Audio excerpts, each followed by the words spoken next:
The Dutch word for grandma is Oma. My Oma was born Victorina Clementina Josefina Theodora Soyman, a name built for the house she grew up in. It held bedrooms for even the maids, and even those bedrooms held paintings. The Dutch are not religious, but they do believe in art and in words sometimes. My Oma read French and English and Italian in a library that did far more to raise her than a mother hidden behind nursemaids. A father who wasted away into a fading of the lungs when she was 10 years old. He had cancer. She hadn't known him. It was more than a white shirt, the furniture he bought, but she felt it. She never trusted Christians, who so deeply loved a God they hadn't even met, but the day her mother burned his rocking chair, she almost understood their feelings. Teo and Hoop, 12 and 13, became the men of the house too early. Victorina's brothers were still caught up in canal races and pretending to be masculine.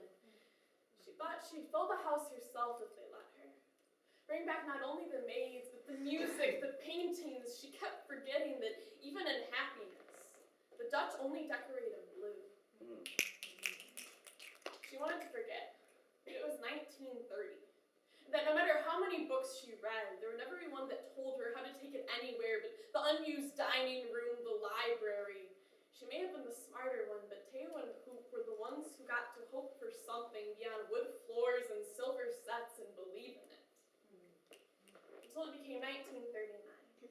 And Victorina wondered if she was supposed to feel like the lucky one as the Germans invaded her always neutral country, put every man from 18 to 35 to work. Teo, sent to Poland, tore down the homes of families who looked just like his. Dead fathers and brothers left to fight a war that was no one's. Hoop, train shipped to Germany, laid railroad ties to death camps alongside the men they were built for. Victorina's floors began to creak even when no one was walking on them, and she swore her house would collapse on itself if it lost any more of its architecture. Her mother gave away the books one night, said, "Words are not going to fix us." She began to take in boarders who carried in suitcases filled with fear. The back room had held more life as a library than it did as an apartment, but the books were at the bottom of someone's fireplace now. Victorina tried to keep studying. Biology, German, the universe, as her brother Teo placed bricks in a wall that kept being bombed by Americans. As her brother Hoop laid steel for railroad tracks that kept being bombed by Americans. Hoop decided to run away from the road that went straight to a hell he didn't want to believe in. When he let himself in through the front door, his mother didn't know him. He looked too starved to be missed, but it took just 3 weeks for the Germans to find him. He was cattle carted along a path he'd helped build to a hell that didn't care whether it was real. Victorina's mother became a painting hung in the drawing room.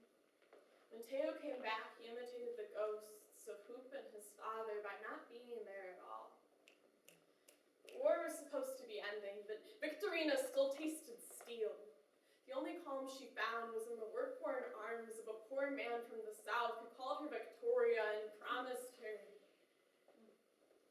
Her mother had lost a husband, 2 sons. Now her daughter had brought home a man far worse than a German, but Victoria could not forget him, as the shape of her belly promised her.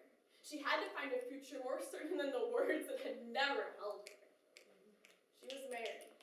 It was 1944 and the war wasn't over, but they'd build a house someday.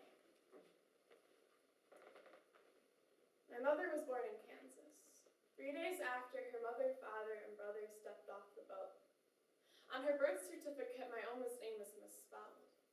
She never became anything more than a housewife. Her family, something less than ghosts, left across an ocean she would never cross again, but on my mother's birth certificate, my Oma's name is misspelled. It's Victory.